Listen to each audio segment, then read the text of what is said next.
Alléluia. Je vous salue dans le nom de Jésus-Christ. Je vous salue dans le nom de Jésus-Christ.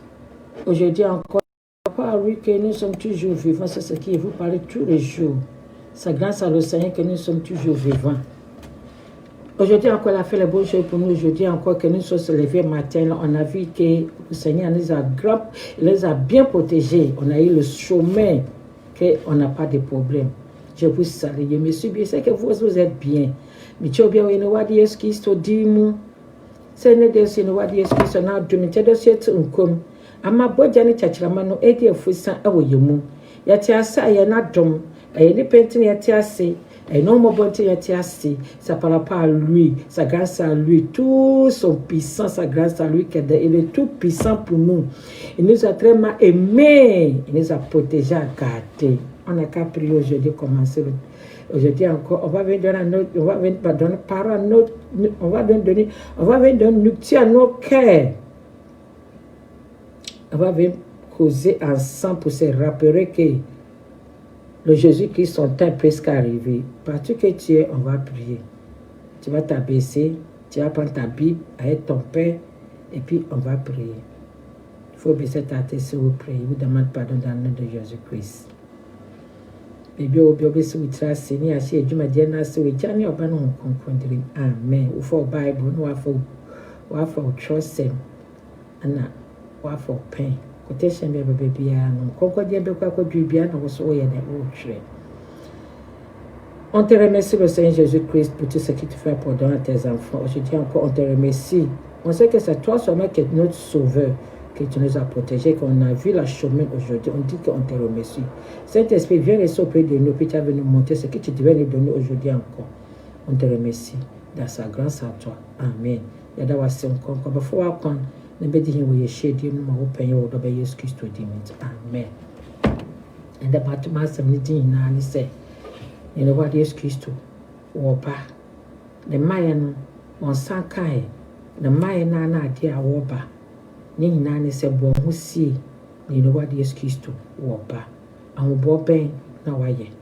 Odofo an bo ben na waye. You know what Jesus Christ wo ba. An say ben na waye. You know what Jesus Christ wo ba.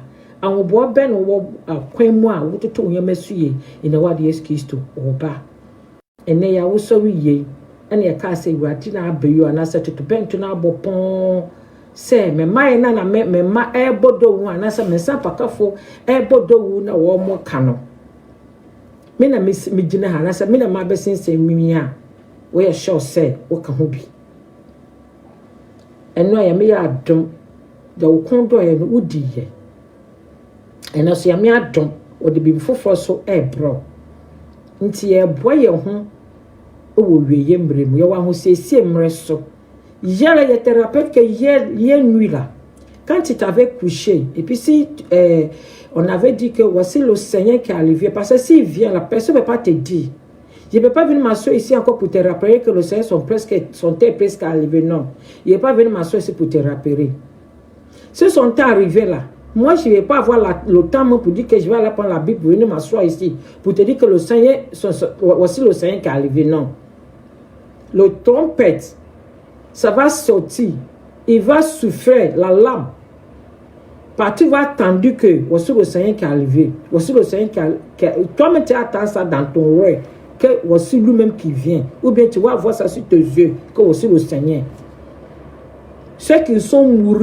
Et tous vont savoir qu'ils vont attendre même pour se lever que aussi le Seigneur qui est arrivé. Aussi son temps qui est arrivé. Aussi le loi qui est arrivé. C'est celui qui s'est approché auprès de nous. Donc, aujourd'hui, hier là, tu avais envie de manger quelque chose. Tu as fait pour manger hier. Ce que tu avais mangé avant-hier, tu n'as pas mangé ça hier. Tu as changé l'autre nourriture. Aujourd'hui, on vient te donner encore nourriture pour que tu vas te rappeler. Donc, nous sommes là toujours pour te dire qu'il faut te préparer que son temps est presque arrivé. S'il vient m'asseoir ici là, je ne vais pas te dire l'autre chose que c'est pour te dire tout logique. Il faut toujours te rappeler que le Seigneur, son temps est presque arrivé. Si tu es contente, si tu n'es pas content, son temps est presque arrivé. You know what the name is the action. And you may not do a dance, say, and when I the aben.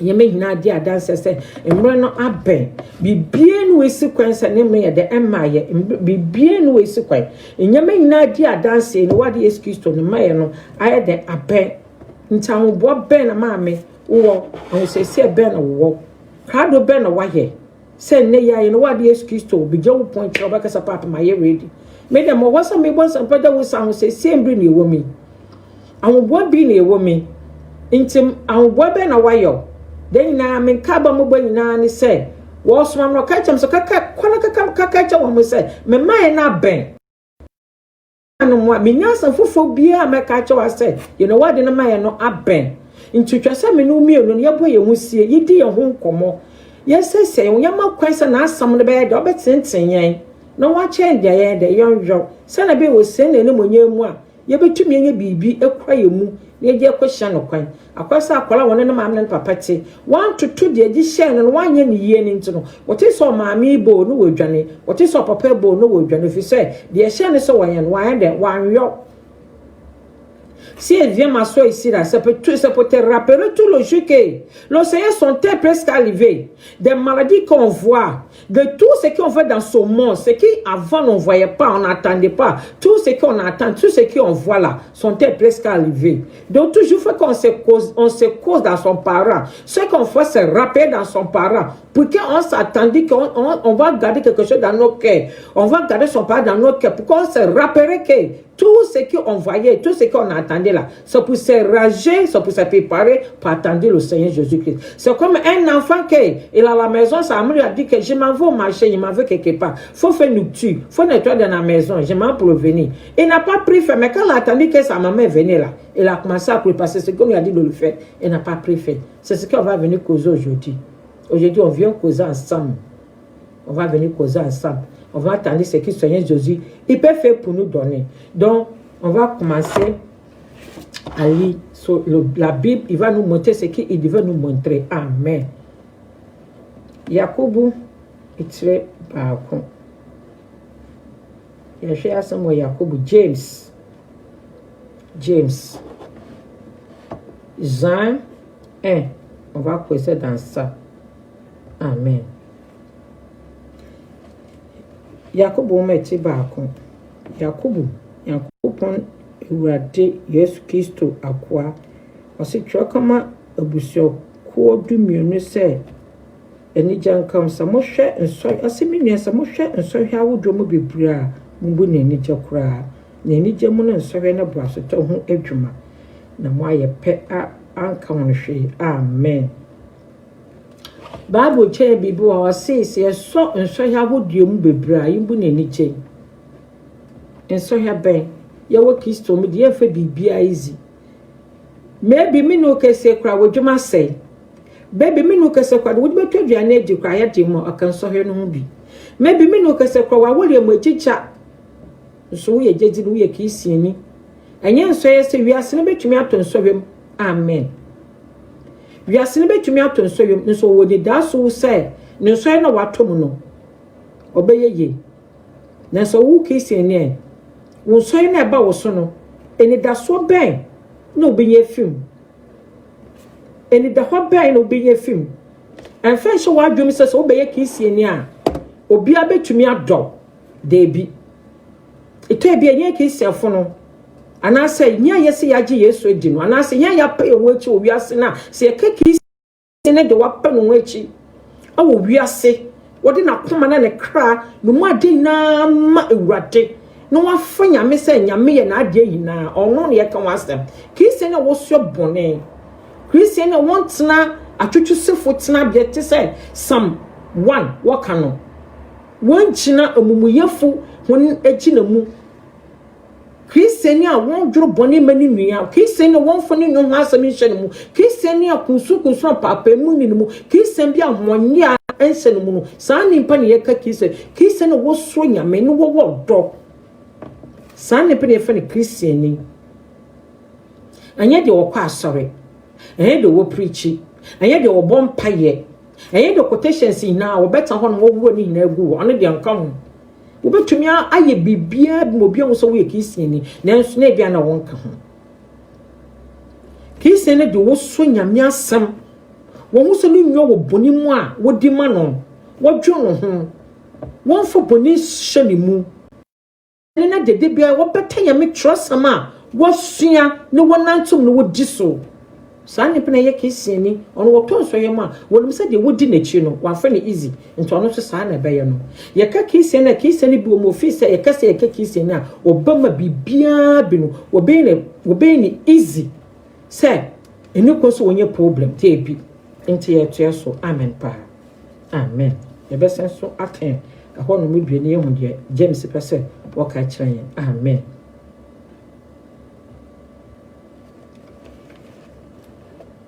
Ose twakama busa kodu mienu se watwama ono se enija nka munwanam so mohwe nsohwe awodio bebremu mu bu ne je kura na wo hu se mujije ne nsohwe ye boasoto ho adwuma na boasoto ne wie ho adwuma ne ye pa mo aye pa anka ho hwehwehara na se okabinya asa manim bisa won bisa won yankopon mani pe na ye kona mbro mu na adwuma mu na didie mu na manim bisa na mani ye bibi nchim efise enye bibi ochine efise de odi chim ne se obo asoche obo no kwa obo mframa obo ni pokọ akwani aba amen wo won sohwe mu no James Pacha so wo won sohwe mu no ade bia wo bisa bia no bisa wo jedie kwan so ne bisa obone kwan so e bisa wo abra wo ahu yehia mu kwan so aye bone kwan so wo te se ensoe na ba wo so na wonim sausa wo kɔ wo kɔtodwe mu onyankopɔn anim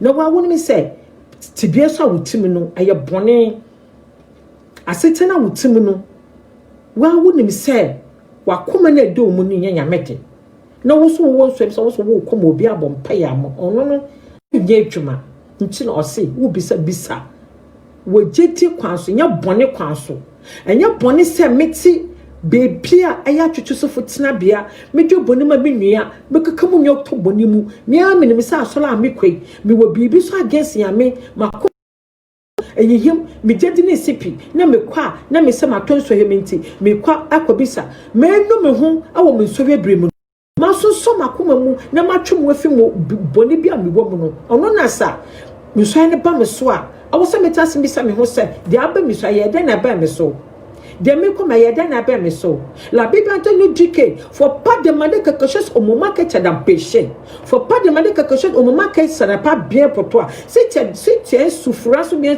si tu as des problèmes et que tu sais que le problème que tu as là, faut aller auprès de ceux qui prends ta Bible d'abord, puis tu vas prier. Après, si tu finis de prier, tu vas savoir que tu vas aller auprès de ceux qui connaissent la vérité. Saint-Esprit, le Saint-Esprit est dans eux. Aussi, ils donnent justice. C'est cette personne que tu vas aller auprès de eux. Et puis, ils vont t'aider, ils vont prier avec toi. Il ne faut pas leur demander quelque chose que tu vas leur demander pour ton péché. Il faut demander quelque chose que tu devais pécher. Tu devais demander que le Saint-Esprit va savoir que non, ma fille ou bien mon fils, il demande ce qui est bon. Là, il va te donner. Mais il ne faut pas leur demander quelque chose que tu demandes pour le péché. Il y a pour le moment, les gens demandent quelque chose que c'est du péché pour eux, mais ils ne connaissent pas. Donc, la Bible te dit que si tu as des problèmes là, il faut aller demander. Mais il ne faut pas demander. Tu vas demander si c'est la péché. Parce que dans ma quête, tu as un problème là. Tout ton cœur, c'est ton problème. Tu es en train de prier. Mais tu es en train de prier. Mais ce que tu es en train de parler là, c'est du mauvais. Donc le Seigneur, il ne peut pas te répondre. Amen. On a James, on est un cantier. Tu es sur Amen. Pas. Parce qu'on vit sur notre maman. Les dix mots, et nous menons ça. Nous menons des bibiens, tu ne fais ça. The audition to say or pastor from a body akonaba. Na o mani susu sa nipa ni susu so obenye awurade hu bibi obenye awurade ho obenye awurade mu bibiara o say sa nipa no mani bisa awo ofisa de obisa no bisa no bone kwanso mani nipa no dwene se obisa awurade ho bibi nti ebesan so ya bo na eden ya hu sania wo kire yemu na ya te asiye amen pa nti twi no ya na ne kan no ye yizi nti wo kan na wo esi so ho ye koye no amen pa nti so wo so wo kire samo a na wo so wafa na wo so ye koye no amen amen asi titi mu ana mane bisa na onye bibiara ho chin efise do di chimna te se opaso che mfama ebo no di akoneaba na masa nimpa no susu se obenye nyame ho bibiara onipa na adwen ntantan ohu na akwanina mu amen na ma enua wabra ase no hwa no ho no so a wo manimu na odifo so na sa wabra mu efiri se obesena akoso wiru hwe no wia ne hyehye na hywira no a ne hwire apro na ho fe ase sara na odifo so obekusa na akwanso enhyereni onipa otono bo aso nsohwe brim na so onwe fi metototo a obenya nkwa abotire a ewurade gya hye no amen so bi hwe a amane nkase onyankopon na oso no hweye efi se boni bi nso onyankopon no hwe no ono so onhwe obi ahwe na wo so obi ahwe a na oye no na akwa egichi adada no na oso no hwe na akono nyinsen a owo bone na bone ni wi a owu amen amen or say James or Chey had do ha or say I find so wadru me say ye wadi nyankopon na wo de san sohwe no ade babo so wahwe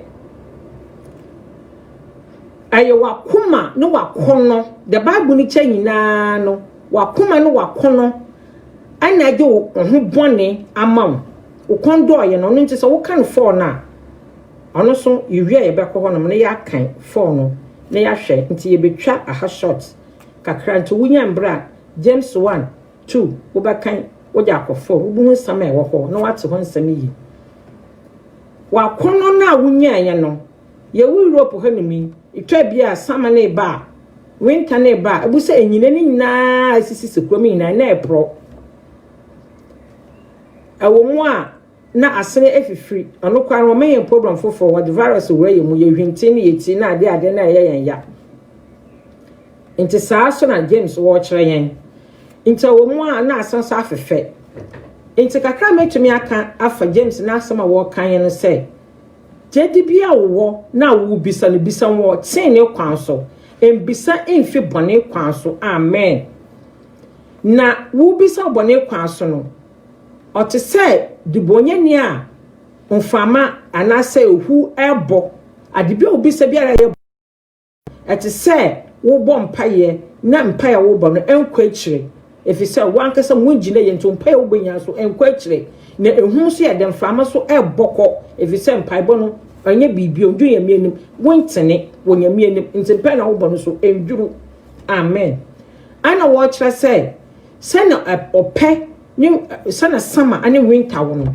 saa so na ote nti no adibia wo ye bia na nimbra yemu no sa wudua no wubugugu nsuo ansa wanyini nti dedie mu ene yemfanya ade nyinaa na demo na dedie ya ade na enyini awo yemu na yenya ahoden fofo so nyame mu na sa wontene so a na sa wo bisa bibiro bisa no bone kwan so a na sa anasa nsowe bi so ba wo so a sa ansowe na ba wo so enfa hye wa adwumi se wo ade nyankopon na odi sa ansowe na ama na ba wo so no wakoma mo bone na wakono ina twetwe sa ansowe ne den ade ba wo so na enfa nkase ma ba wo so nyankopon de wotea ya wofuma wo do bone ba wofuma obetia na bra wo wiase na wo ye ne de anu de na onu mi se wo bu na ni gu so but bra wa mama wo so age na di na wa fa na ayo kra no age nkwa no nkwa de so wo ye bone obotwe wa so but wan kasa so ye bi na baba wo so no enye nyame no wa makwa so mba wo so na wo akono ben wa kofo obi ade enye na ade ayen so na ba wo so wa kofo wo kwa supermarket wo kwa kodi dwa wentua wo kwa no tamenye wewia nti wo wa makwa so akono onkotwetwe nsama fa mba wo so obi na asam wa koka asam ye wasam kwa so kodi atro nimpa no wate wa ba wo so wo no ba ye ntokwa anaso akoba odua enye nyame na ma kwanse sa anyama no ma wo so wo akono no twetwe ko sa tibie no mu obi kunu wakwaje woni ne waye problem ama enye nyame na ma kwan wankasa wakono na twetwe ko sa tibie no mu obi yiri aye problem enye nyame na ma kwan wankasa wakono na twetwe adwuko sa problem no amen Donc, c'est ce qui va te dire que tout ce qu'on a envie de refaire, si tu as envie, si tu n'as pas envie de faire quelque chose, tu n'es pas fait. La Bible a nous montrer que tout problème que ça vient si nous là. C'est nous-mêmes qui cherchons ce problème. C'est parce que ce qu'on devait faire dans ce monde-là, on ne fait pas.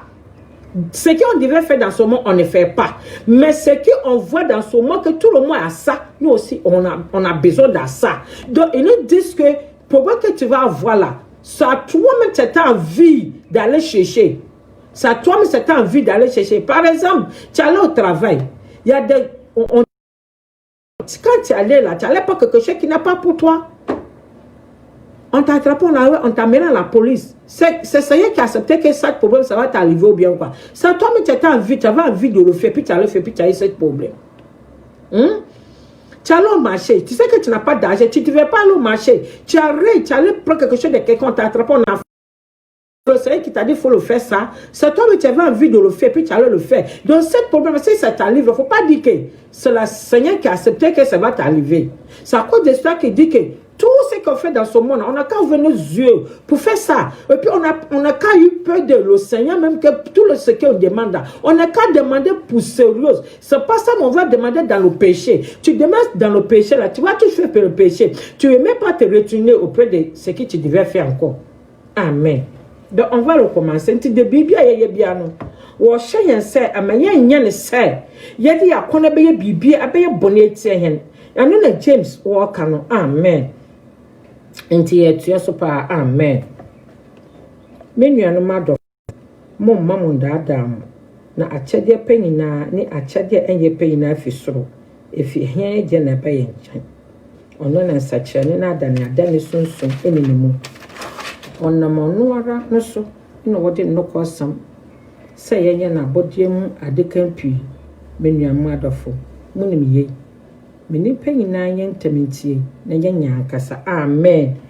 Osi akyade pa na akyade ye panya fi ne wadi Yesu Kristo nche na ba ye nchen no no na hoho ya adane hina di wono nti hunu se akyade ya papa ne honkonkron wode amen wasase so akyade so asese makoma ko nkron na wa akyate asase we so edi asanka ne medie edo papa yo bibia ya me na odugu asase so nti wo se akyade so anye pe ahom bone wa asase so aso me na pam wo mu ina ebugu asase so ode ama wo bu ode wo so nimpa wo pe ode ama nti wo se de obokwa akoso me bia no atambu do bi wano nti ano no owo se ode wo pa amoni nti owo so wo hwehwe nyame na wo fa na ayeko ade ma ntwa na mo bia enye wurade na soma wo se kutu sa na mo no ya ana o se nya yentie asem na menye mfa nya yentie ne fa nya asumwa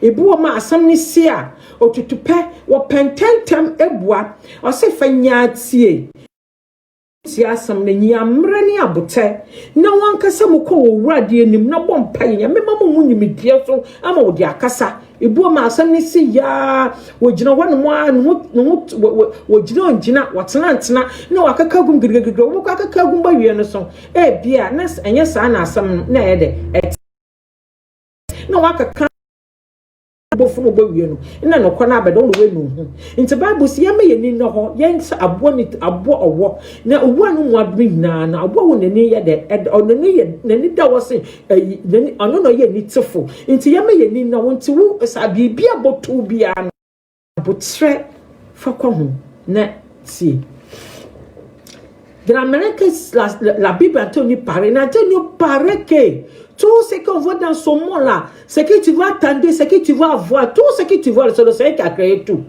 Si le féticheur aussi, c'est quoi, si c'est mauvais, aussi c'est du mono, si c'est quoi, c'est le féticheur qui a créé tout. Donc, il dit qu'il ne faut même pas mettre ton cœur sur cette truc-là comme ça. Mais si le problème que tu vas avoir là aussi, il faut toujours te patienter avant de parler. Ce qui soit arrivé là, faut pas ton cœur là pour dire que ça m'est arrivé. Je suis fâché que je vais parler comme je veux. Non, faut toujours te patienter. Et puis tu vas parler. Mais souvent aussi, il faut apprécier ce problème qu'il y a eu. Tout ce qui soit arrivé seulement, il faut toujours te patienter avant de parler. Ça, c'est le Seigneur en train de nous dire. Donc, aussi, et puis on va continuer. Amen.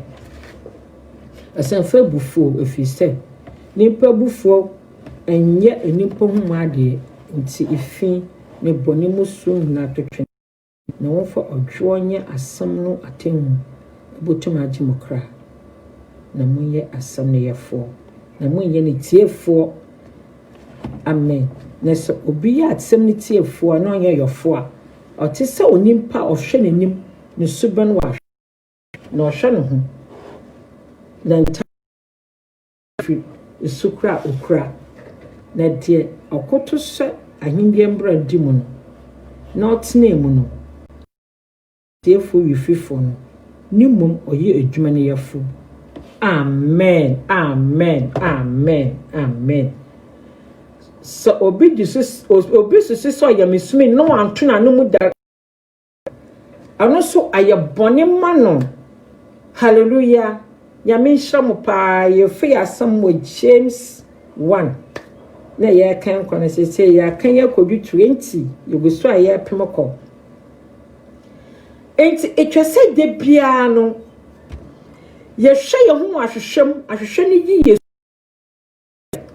eso etwa bia nyenye menya na ahwe beyi na edi akiro wo firu kwa subana wo msa na ede etie ahwe ne yi wo subanya di choso ho afa atare wo che ya fataw wonima da ho na sanya sa na etie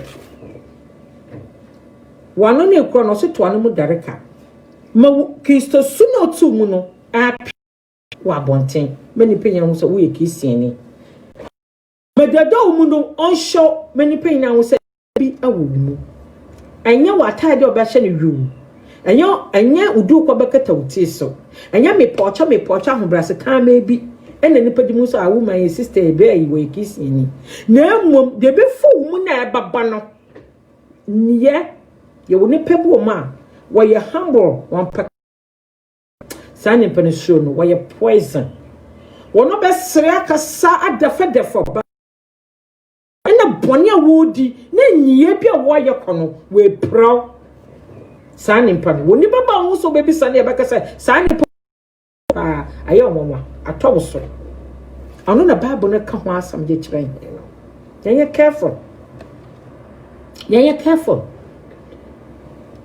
yen careful nipa mo yimu bebre obo mo yiyi nipa aye anu na bible fra hen faut pas si tu vois l'homme faut pas mettre ton cœur sur la personne que cette personne il d'un mec il est chrétien d'un mec qui parle d'un mec qui fait comme ça non faut regarder ce qui s'est sorti dans lui d'abord à quoi ça moi oui je suis là si quelqu'un vient auprès de moi là il prie d'abord pour connaître la personne comme il est il prie d'abord pour connaître la personne comme il est il met pas mon espoir sur la personne il devait prier pour parce qu'il y a des gens ils ne parlent pas ils sont là comme ça ils ne parlent pas ils font rien mais ce qui s'assoit dans eux là il devant toi il va te faire comme il t'aime mais s'ils sont parlés dehors là ce qu'il va les faire si tu attends là même là il dit donc quand tu t'arrêtes dans le miroir là te montre que tu es joli, tu es comme ça, mais quand tu vas là, c'est fini. C'est ton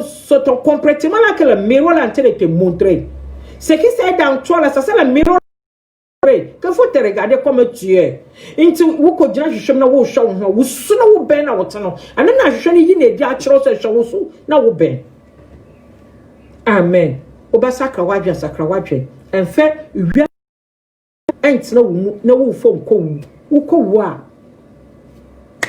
wonya adwe saka bia wo ho no mu biowa obakwa akosakra wadwe akase aha ne me amabe me papa abrabo foforo ababo fofo bia ni ho ma obi unti na yakan na iwia tunu so yakan kakra amen pa yantiaso ase ne penya mesum yakwa enyamesum ho ntie tie de hu hia yamesum ho ntie wia as nyamesum ho ntie de hu hia da nimpa wei okekere ne nyamesum wone ne nama obi a no so wokɔ ne fie ana so wone obi mo wohunu a wone ne banate saa o ye ne subene di ma wohu ni da but me vida mehu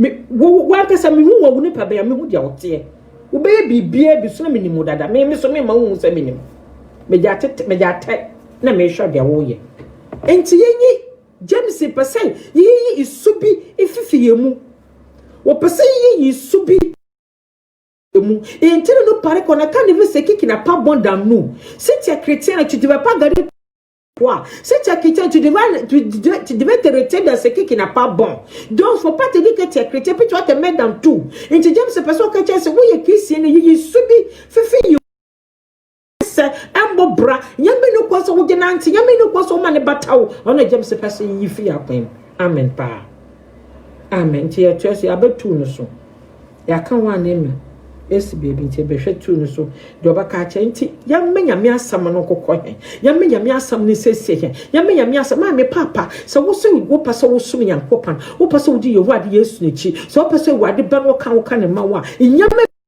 ma I was say ye tree ho fi ho I will see ye chai I will see ye fa kwate bia no eho etwe ye so say ye kisiafo but ye inari empie ye sese ho nyame asemu ye ntwa abrabopa ye ntwa na bompa ye me Yesu ne ye bani se Kristo so ye ntwe ho fi wiase bo ye mfa no bone no emfa nya hoho ya abrabo ye so bone mu hye ye chi ye mbo bone na do ye stimi so bone mu ye nsa na zonko bone so ni Yesu ye yin tonkwene enyame bia ye firi keke tokene na de ho amen pa enyame bo ye wade Yesu Kristo wo bokoko neye eneye kokobo abe wo bo ekire wonya ne saa ade cha wonya ne saa embribe papa wonya be samata maka ya me asem enya na abasa wo sakra wade for te refresh faut pas rester toujours dans le péché. Aujourd'hui, tu as entendu ma voix. Demain, tu n'as pas entendu ma voix. Parce que sur le jour, ça arrive. Je ne peux plus venir te dire qu'il faut gérer ton comportement. Si ça arrive le jour, il y a un moment où tu vas devoir saler, je vais te dire qu'il faut arrêter, il ne faut pas aller encore aller parler.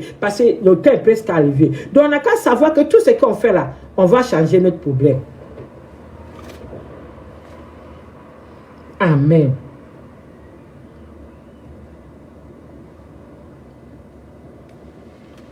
Amen. Obu mo otumi sese ni pen mu hwehwe obo na kwema to the stand say obia no opase sese wo ya ya me friend ya hwe ye sese ye ho ya twi ho fi bone ho ya me ya akwane se ya me akwan ya me ya brabo se ya me abrabo ya me yesu se ya me su ya nti ye no bu ade yesu de bebe ni nyame bi efi yemu nyame bu wase Christian wo yo nanso won te de wo ye nase nso so ye Christian ni wo sakra yo amen wo sakra ye kra James 2 ye hwe won mo so asama obeyede obaka chen wo hono mo amen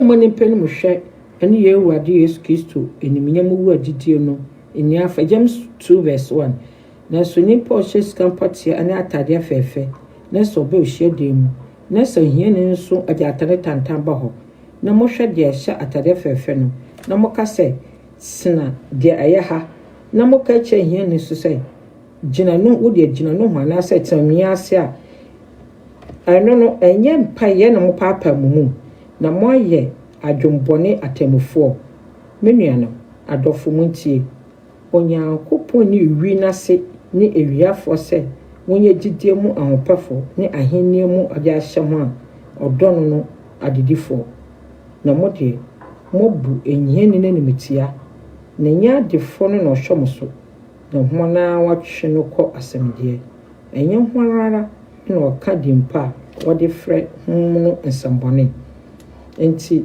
samusha adisha mbra sane atwe no kase do awonyan kosa wo ho no muye ni yie na samuhwe enim nimpa mu a moya bone na mbra no enyi atanse mrato na de obedi mbra yi so no wo ene dan bi na me interview bi obaba wona say wo kwa asori na asori mutena ehiafo so ko o de baby o mutena wo hweye no hu se no asori no wo moye no wonte ase nti wo jai wo kwa asori bio no wo moye na interview no wo hwisa word no aye no kre ewiase yeyi mu a me dedwu ya me fie enyi mu na hwehwemu obi mo hwe ne classmates wa kosku baby wa kwadwu no na obohwe saa nimpa no wa de se me ma coversty o se me bi oye vast system obi so coversty so abon ebi point papa na ma mo sika wo mutu blind mo ko ni na obi so call university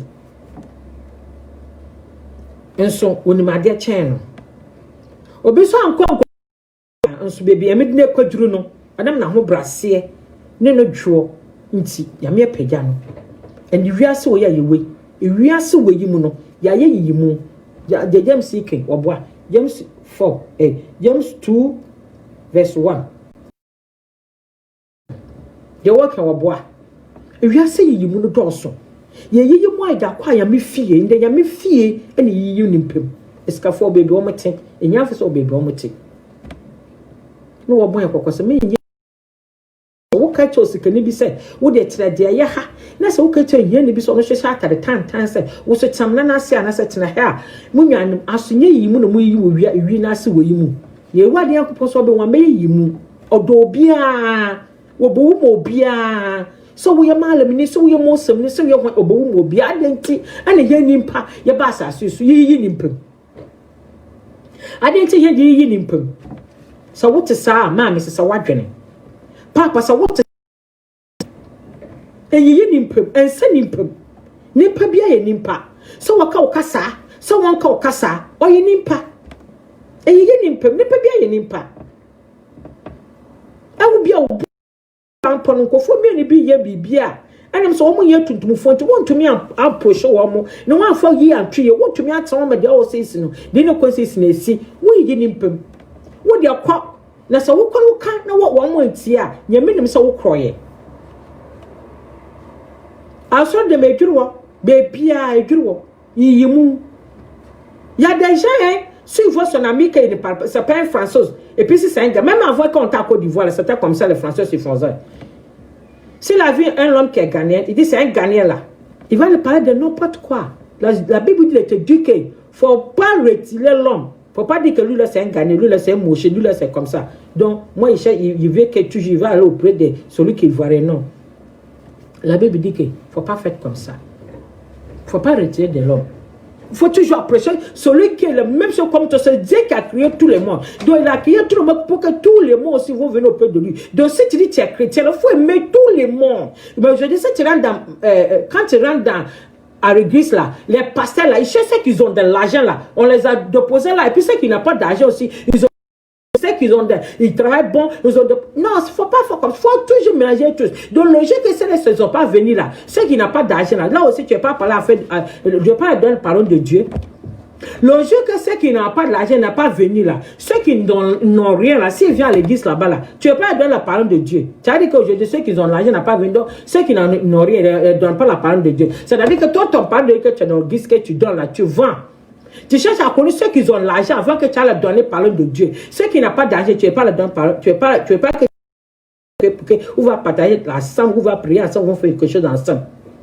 La Bible dit de te dire, il faut changer ton comportement. Ça passe ce que le Seigneur a fait ça dans, ça passe ce que le Seigneur a fait pour créer ce monde. Et il a créé l'homme comme lui. Donc tout ce que tu vois là, comme lui. Donc il faut aimer la personne là comme toi aussi. Si tu dis Seigneur, tu aimes Seigneur là, il faut aimer la personne aussi là. Même si toi tu aimes Seigneur là, il faut aimer la personne aussi comme lui aussi, comme il est. Si la personne est bois, si la personne est comment, si la personne est comme, il faut l'aimer aussi, il faut l'approcher auprès de toi. Et puis tu as donné le conseil, tu as donné la parole de Dieu. Il faut montrer que vous là, si ça pas bon. Ce qu'ils font, qui dit ça pas bon, il faut lui montrer que ce qui c'est dans toi là, c'est le Seigneur qui te dit, il faut lui donner. Il faut aimer tout le monde. Il ne faut pas dire que tu vas aimer celui, tu vas retirer celui. Non, le Seigneur t'a pas dit ça. Amen. Dieu wabia woni ni penche. Dieu wote bia doni pa. Dieu ne peut bia so boni benin penche. Na ni pa Dieu ne peut bia kasa wey to say wey ye sentiment kwa nchen. There be. Ye wadi yankopon wanye yimu. Ye ne wadi yankopon wanye yimu boni mpe bia se na nisobana na sasote. Se ni mpa ne te sentan ya me ne bo no. Se ya me te sa ne mpa ne sote. Na ne mpa ba asase wo yesusu ne fine kakaye bia ba na abom na akwan mu. Na wo a woje wuti so wo ye kise no no. Wo kwa ne mpa ne ncha na tunofo kire no. Na sese asole dem ho a woje abebia ye sikafo. No the baby so aye hia for maybe say say na so ho esikafo ama na say hia for kwa won che wo wo mo se som embo baka che wo se wo mo nkwa na esikafo na ment wo mo nkwa da fofo papa aso de mo na wo ja kundwa mesikafo nkwa so wo mo ntena hanom ehia fo so ntena hanom no se ne ya se wo esikafo na ba na kwa so wo baka che wo se wo mo nkwa na esikafo na ment wo no wo mo nsom ana enye yimo wate ya me boni pe bia se so ba na sa so entinde ne pe bebrotifia wo mo nkwa asore entinde ne pompo peso butwa na mo ba kwa asore sibi because wo ko woni sika se ka se wo mo ko 2000 euro wonya bi 1 million wonya bi 2 million wonya bi 5 million wonya bi nto so wotine fie adan ne ye nipa mu yiyimu ye so ba ye obai ma nipa ba ko wamba me hiafo wamba me sikafo obama obia adenti na wo so dem wo yiyimu adenti wo yiyimu ye obi wo mu kra na obekọ bi fie no na aka che amesam wo obi wo bibi ene sikani kwa ye so obekọ ne fie na aka che amesam sikani enye yi so obekọ ne fie no wo ne na akọ che nyamesam enye yi so obekọ sikani ne fie wo na akọ che amesam enye yi na yefi asam be wi ne nhwe James 4 ono so ka asembu wo ho akọ ne agibetu ehweyi kra James 4 ono so ka asembu e bokọ wi ni ahwede ono so opeso o ka kire he James ase ehina sa na okon owo mumu ifri ma akon a ene mo honam akwa ekunu mu ana mo kondo na munya mudi ewu na moni bre na mutum endworo ho mokon na mutusa na so munya efise mubisa na so munya efise mubisa no bonim na mo hwe moni dediem I will say for Adafofa ani otan onyankopon amen ene James so aka no ha no ahemfa na esa ne ahemfa ne esa ne oso efimu mumu enye mumu mu na efri baaye mu bisa nanso munya bokonto nanso mudi obono kwanso chasa adibia ni pepeye bia no enya adepa da adibia ni pepeye bia enya adepa da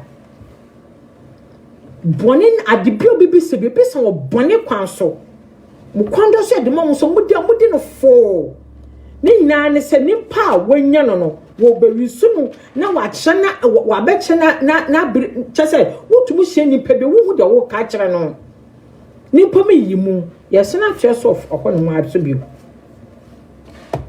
yesena twes mu aso bio dia James person we de wo ka kire he amen ase ahin na esa na okon owo mumu ifri bai ifum akono ene mo honam akwa no ku mu ana ahin na esa ne oso ifum mu bai ifum honam akono no mo honam akwa no mu kunu mu ana akono no de mu bisa ye na nyie be nyie meboni afu hu na mu no aba akono boni ye boni if mu aksam hu na mu honam akwa no mu mo tatin ka boni mo de ye boni mo de ogu mo sai no ku mo ye nyama bia fo kwemu yanto so mo kondo munya so mo de ogu na mo ne bre na muntu nduru ho aso mo de ogu na mo ne bre na muntu nduru ho ewu dia doni patwam mo de mo ne bre so muntu nduru ho da mo hunama kwa na mo tse so mo di bone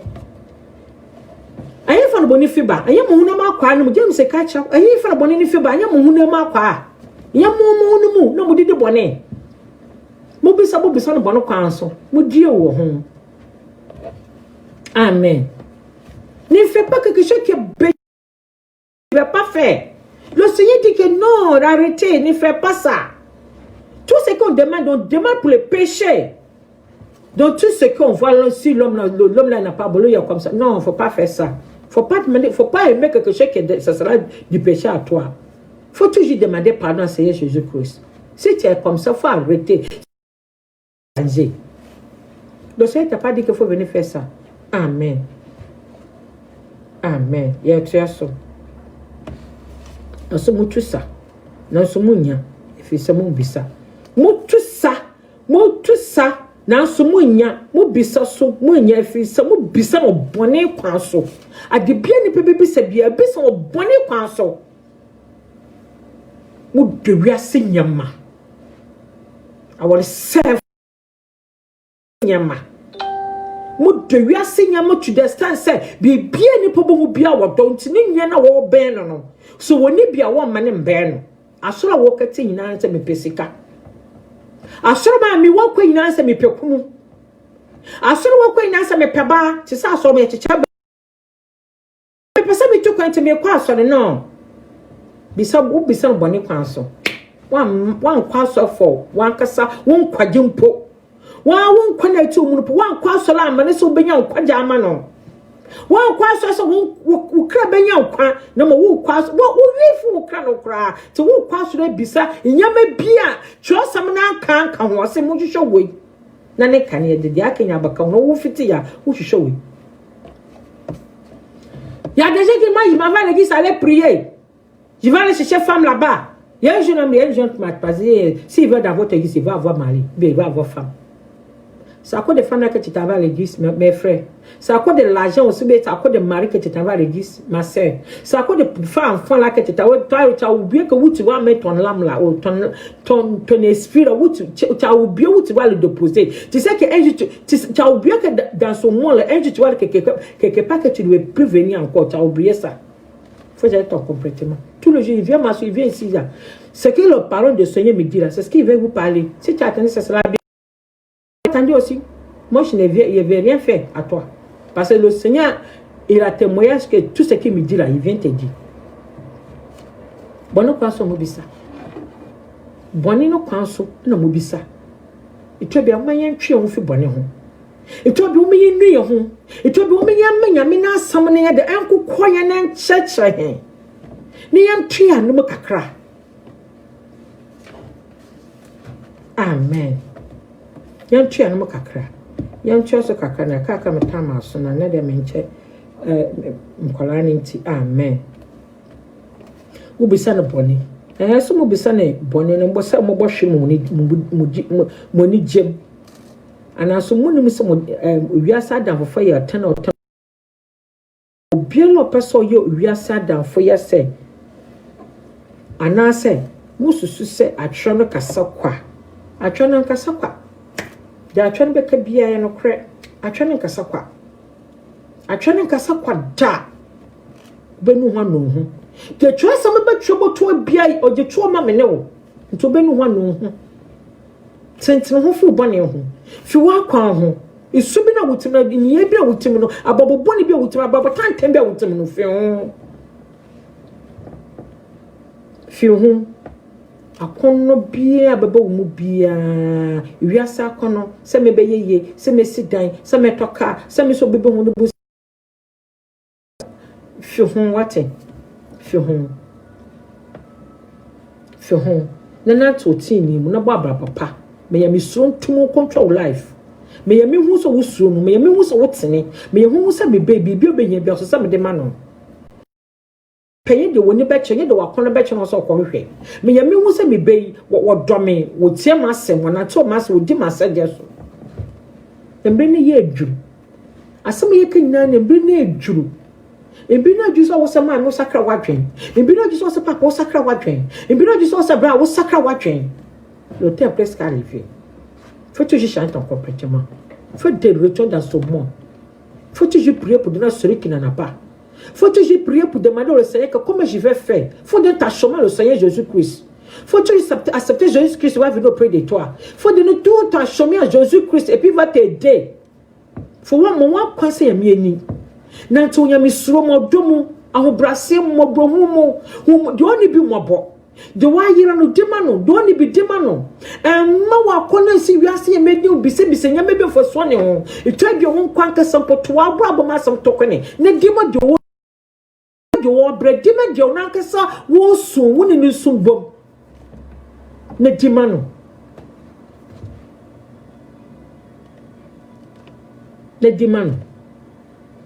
osinya me so mpa na de wo oje bi kama ehiafo na ewusia ne nyanka na ekuafo Ayo no nko. Itwa bi so di ma wo mo. Itwa bi a di fama wo mo. Itwa bi di ma wo nua. Munyo wo su, munyo wo brem, munyo wo amaniem di ma no. Onyankopon hiro. Ya maka cha wan say wi ase wi yin na ben. Bibia no ndi ada se wi ase wi yin ben, wi ase wi yin na ben. Chibi wo ra de Nyankopon na so ben o. Na mama de wa koma pe. Bia no oje no atwa me se me ebu no ase. O hye ne no nyam. Oyanyame won hye no wo. To bi woni so na to akene. Faut toujours approcher à côté de Seigneur Jésus-Christ. Faut toujours appeler na cave auprès de toi. Faut toujours aider celui qui n'en a pas. Faut prier pour celui qui n'en a pas. Faut toujours chercher, si tu vois même, toi ton problème, faut garder quelque part. Puis faut prier pour donner à celui qui n'en a pas. C'est là que le Seigneur va connaître ce qui c'est dans toi. L'auteur est presque arrivé. Tout ce qui te voit là, c'est voir que c'est presque arrivé. Il ne faut pas laisser ça comme ça. Celui qui n'en a pas, il faut aider lui. Il faut approcher l'homme. Il faut aimer tout le monde. Celui qui en a, celui qui n'en a pas. Si tu vois quelqu'un est pitié, il faut aller auprès de lui. Ce qui tient, il faut partager avec la personne. Il faut prier pour lui aussi. Et puis il faut savoir que si tu es bon à guerre, tu ne veux pas laisser ce qui est des bêtises, de ce qui ça fait retourner les gens, va à coucher. Non, il faut arrêter. On y a encore une chose, c'est de oba ou bete yamia sem. Yamia sam o se oba se no ba tenten no wa cho. E fi de ntini na wi ase e menyina mu. Yamia sam o so be sesi. And the James 1 ya kan 2 ya kan 4 ya kan. Nti yambra na tena ho na kan yamia sam ne yi mafie bi fi mu. Ne sesi wo kra. Yamia sure. Yamobro ho ya dwaye. Ne je wo pe me yame. Wo di amano je wo pe wo ni je mo nyame na yame akasa fa na kwan enhodi bibia oduboko bonim enhodi bibia yame baba na wo wo nimu enhodi bibia botwo akoseyem enhodi bibia wo be sie wo mu yame bebene na masori fie kunre mo mu dim but akmona do mu no bonya hye mu ma isuma kataso what mo kwan ne yame sese no hu mo boni do ni bi no se wodi man na wo bom pe man wa wo keo no wa besro. Faut toujours prier pour donner à celui qui n'en est pas. Faut toujours nettoyer la parole de Dieu. Faut pas tout laisser dans ce qui ne sera pas bon pour toi. Ce qui ça te met dans ce qui l'homme ne veut pas regarder, il ne faut même pas t'opposer auprès de ça. On dit quand il devient bon à guerre, il reste tout ce qui est mauvais, on jette. On ne va pas aller chercher encore. Mais aujourd'hui, tout ce qui est jeté là, ça appartient dans lui. Le Seigneur n'a qu'à t'aider tout le jour. Il sait que tout ce qui t'attend ici là, tu vas pratiquer ou bien tu vas refaire ça. Tu ne veux pas venir à tes puis tu vas te rejeter. Tu vas attendre et puis tu vas refaire ça. Parce que tu vas encore prendre Jésus-Christ, tu vas, ce qu'il veut dire, tu vas dire ça derrière moi aussi. S'il dit mon nom, il faut dire ton nom. Seigneur Jésus-Christ, on te remercie aujourd'hui. Il faut dire Seigneur Jésus-Christ, je te remercie aujourd'hui. Moi, Vaïda. Aujourd'hui, papa, attendez ta voix que tout ce qui est sur dedans, c'est du péché. Il pense à mauvais à quelqu'un. Il a fait tout, à toutes les choses à quelqu'un, papa. Aujourd'hui, c'est que Seigneur, il me suis rappelé que ce que tu m'as fait, tu m'as trop aimé. Tu es venu me acheter avec ton sang. Je te demande pardon. Je ne peux jamais me laisser dans mon péché. Je te demande pardon, mais aidez-moi, il veut me retourner dans ce monde. Aidez-moi, il veut me abandonner de toi. Seigneur Jésus-Christ, je te demande pardon. À partir d'aujourd'hui là, il faut m'attraper. Je ne veux plus me retourner. Je veux toujours rester avec toi. Il faut me nettoyer avec ton sang. Et puis il faut m'aider. Saint-Esprit, viens me accompagner. Et puis il veut rester avec toi. Tout mon péché, je te demande pardon. Je ne veux plus rentrer dedans. Il faut me nettoyer. Et puis il faut m'aider. Puis il faut me garder. Je te remercie que tu as pris, tu as accepté moi. À partir de je vais rester toujours avec toi. Pour que tu vas venir et ça va avec toi. Dans le nom de Jésus-Christ. Amen. Amen. Onyankopon show bibia na homa bo na adom na ne na pa nda ya me wa ye ya me show bibia ba aso ya me show bibia oba na wa sha ma wonua ukọ YouTuber Mama Vaida kra ono so betumi a share odi ama nyame adwuma na wo ye yame na wo hia ma me menye sekentra me ma na emom ya me adwuma na hwe na wo so de akoso ya me adwuma na me ya me adwuma so ka ho nti se wo kwa na wo hwe YouTube Facebook no wa hye na wo de amo nwie be ono so ayede ono so etie nyame asem